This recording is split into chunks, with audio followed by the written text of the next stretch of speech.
आइए बैंक्स की बात निकली है तो एक बड़ा डेवलपमेंट जो बैंक्स के लिए है ये भी समझ लेते हैं। वरुण है हमारे साथ तैयार बताने के लिए। आरबीआई ने लिक्विडिटी के नियमों को सख्त करने के लिए एक नए फ्रेमवर्क का ड्राफ्ट जारी करा है। क्या कहा है आरबीआई ने, क्या है उनके सुझाव, एक बार समझते हैं वरुण के साथ। वरुण बताइए।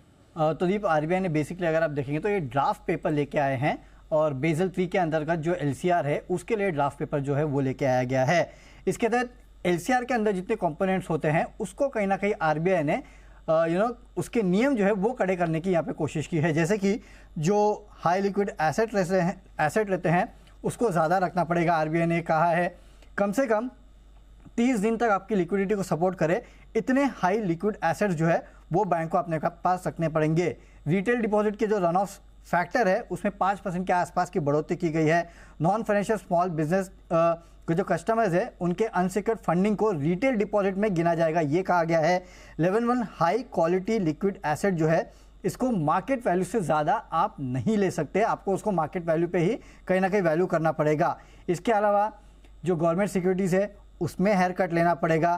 तो इस तरह के काफ़ी सारे सुझाव जो है वो यहाँ पे आरबीआई ने इस ड्राफ्ट गाइडलाइंस में दिए हैं। और इसके चलते देखिए अब होगा क्या, जाहिर सी बात है ये सब अगर बैंक्स करेंगे तो इसके चलते जो ओवरऑल एलसीआर है बैंक्स का वो यहाँ पे कम हो जाएगा।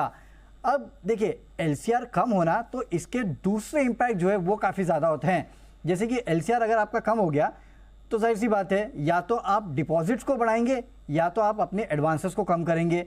अब यहाँ पे लोग मान के चलते कि ज़्यादातर बैंक्स अपने डिपॉजिट्स को बढ़ाने की ज़्यादा कोशिश करेंगे और हो सकता है इसके चलते डिपॉजिट्स के लिए बैंक्स में कंपटीशन बढ़े और इसका इम्पैक्ट जो है बैंक्स के नेट इंटरेस्ट मार्जिन पे आ सकता है, मुनाफे पे आ सकता है और काफ़ी सारे और चीज़ों पे भी आ सकता है।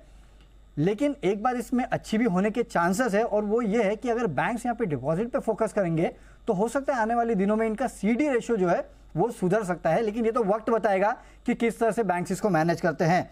इसका इम्पैक्ट G-Secs बॉन्ड यील्ड पे भी होने वाला है। तो इस तरह के काफ़ी इम्पैक्ट जो है आपको इसका असर जो है अगर ये फाइनली आ गया तो होता हुआ दिखाई देगा। 31 अगस्त तक इस पर कमेंट्स मंगवाए गए हैं और अप्रैल 2025 से ये लागू हो जाएगा अगर लागू हुआ तो।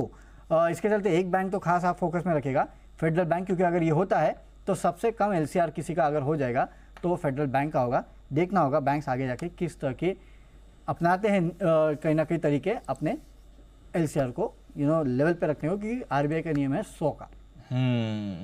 चलिए ये है आपके लिए इस समय पूरा व्यू वरुण की तरफ से आते हुए